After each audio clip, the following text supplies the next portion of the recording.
Hi, I'm Ella, welcome to my channel. I failed National Novel Writing Month every year for the past 5 or 6 years. I don't have a great track record. So this year I thought I'd try something new and start planning a whole year in advance. If I start planning then, there's no way that I can fail again, right? If you haven't seen my previous videos, I'll leave links in the description. So in this video we're going to be looking at world building. I actually really struggle with world building. Not because I find it hard to plan these worlds and everything, but because I actually find it very easy.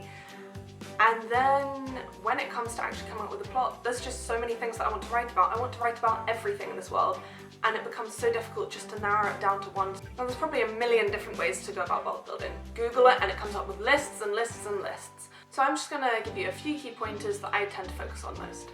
Obviously your first thing that you're going to want to do is decide on whether you're going to have a fantasy world or a world that's more based on real life.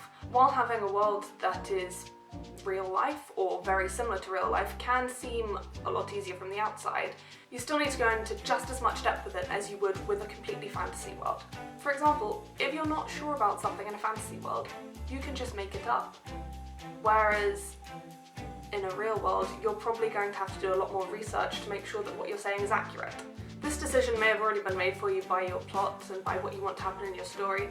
If you haven't already, once you've made this decision, here are a few of my top points in no particular order because you can go about world building in whatever way you want. So one thing you're going to want to think about in a lot of depth is the lore and history of this world. What's happened in the past, but all the different accounts of it, how much of it is lore and how much of it is actual fact. What are the different accounts that people know and who knows the real version? Does everyone know what the real version is? And remember, history is messy. It's not always the good people win, the bad people lose throughout the entire of history. There's complicated things that happen all the time. So make your history complicated.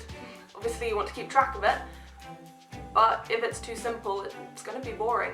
You're also going to want to know what about the history means that the plot of your story is so significant now. Why are the events happening that are happening now? You're going to want to think about your social groups and the hierarchy. How does the government work? What's the structure of this? Where does the power lie? Is there royalty? Make sure that all the different social groups are kind of well-rounded. Everyone in one social group will not have the exact same ideas. Everyone has a different perspective on things. So make sure that's something you include when you're thinking about the different social groups. If it's a fantasy world, you might right away know that you're going to have magic or something in it. The presence of magic, supernatural beings, and advanced technology is something else you're going to really want to think about. What do these people have to work with? And what are the rules for them?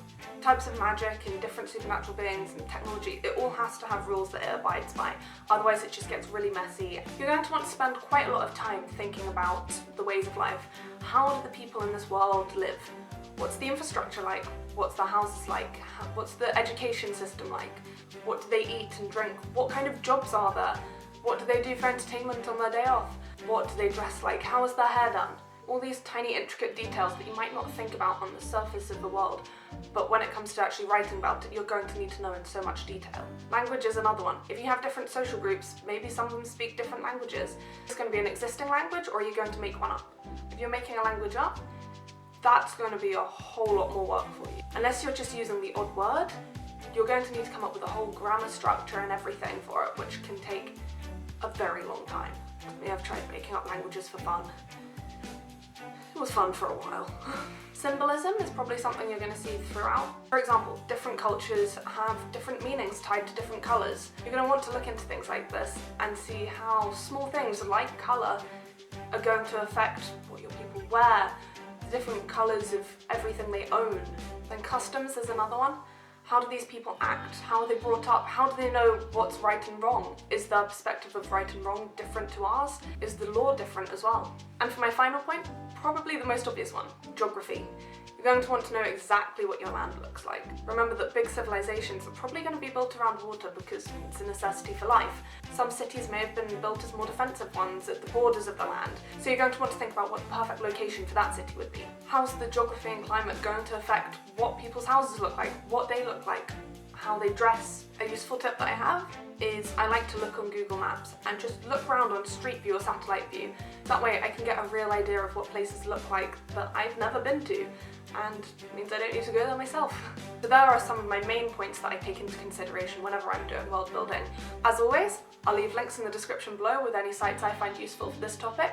If you found this useful, please make sure to give it a like or let me know in the comments below, and make sure to subscribe so you're kept updated as the rest of this series comes out. Till next time, bye!